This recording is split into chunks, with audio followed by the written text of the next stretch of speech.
turuan niyo tong si Kyla, ha? Ikaw, makinig ka sa mga yan, ha? Paturo ka para hindi ka mabuntis. Huwag kang tatanga-tanga, ha? Opo. Sige, mag-practice ka na doon. Obi! Oh, bakit Maria Clara? Anong kailangan natin? Bakit mo sinabi kay Boyd na nagpapalusot lang ako?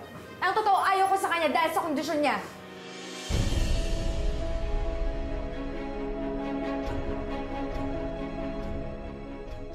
Pobre, ano na naman yan? Kung saan ka na naman nakikisawsaw?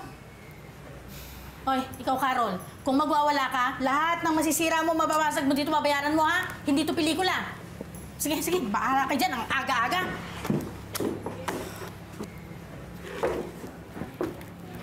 Bakit? Totoo naman sinasabi ko, di ba? Ba't ay kasi ayaw mo nang aminin? Kung hindi naman sintu-sintu yan si Boyet, papatusin mo rin yun. Tsaka hello, aminin mo, ang kapwa kaya ni Boyet. Wala kang alam tungkol sa amin, kaya dapat di ka nangingialam. Sus, dahil mo pa sinasabi. Sure ako kung bakit takot ka na maging boyfriend si Boyet.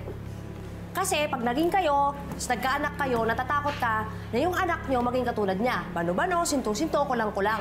Di ba? Sus, huwag ka na mag-deny. Tsaka huwag mo nga sabihin sa akin na kahit isang beses hindi mo naisip yan. Sabihin ko sa'yo yung totoo, naisip ko yun nung nalaman kong may gusto sa akin si Boyet. Masama ba? Lahat naman yata ng tao may isip yun eh. Pero ano bang gusto mo?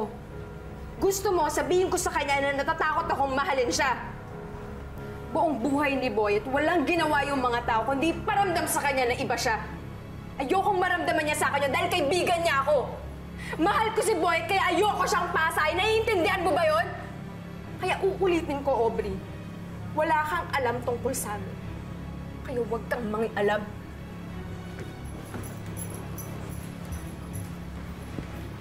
Ano tititi nyo? Practice. Make up. Chismis.